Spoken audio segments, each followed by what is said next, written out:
You know I'm gonna get in trouble for this, Luca teased as he held up the practice sword.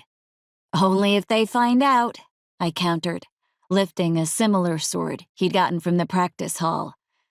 They'd never missed anything else he had taken in the years since I'd made him show me what he had learned.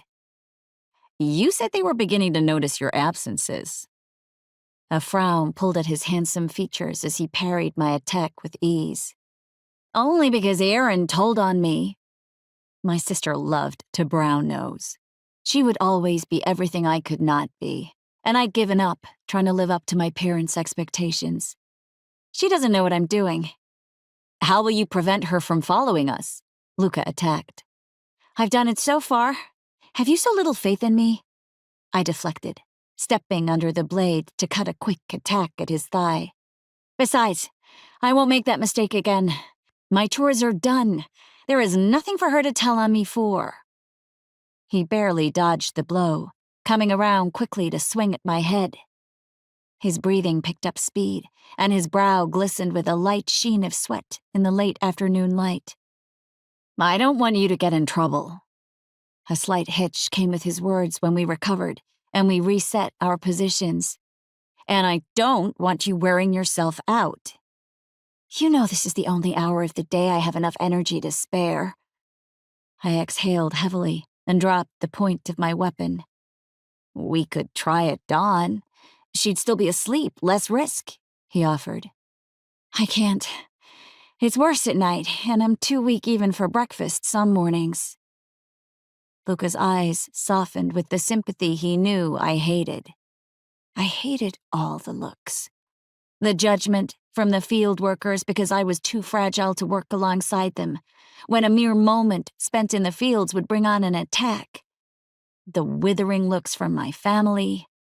No doubt the shame of having a child who could not contribute to our community's needs like the rest, only burdening them instead, was difficult to bear.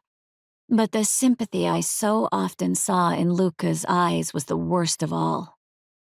Don't look at me that way, Luca, I growled, turning away, tired of the same old conversation.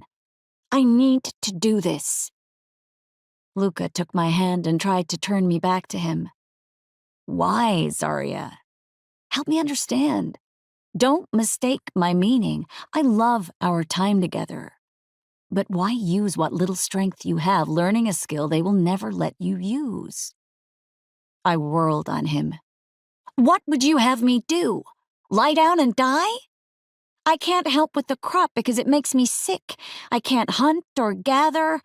All I can do is use the few hours of the day that I'm not bedridden to do chores where I can. I'm a burden, Luca. And if raiders come, those who can fight will defend the crops first, themselves second. I need this. I need to know I can protect myself, even if they would never let me fight. Who will fight for me? Should I pray to the goddess to be married off to the first fae who offers my father the right price? I scoffed. You're the only girl I've ever met who'd rather work in the fields than have a husband to provide for her. I wrinkled my nose, but I couldn't articulate why nothing about my existence and planned future sounded appealing. The only reason I haven't been married off yet is my reputation for being difficult.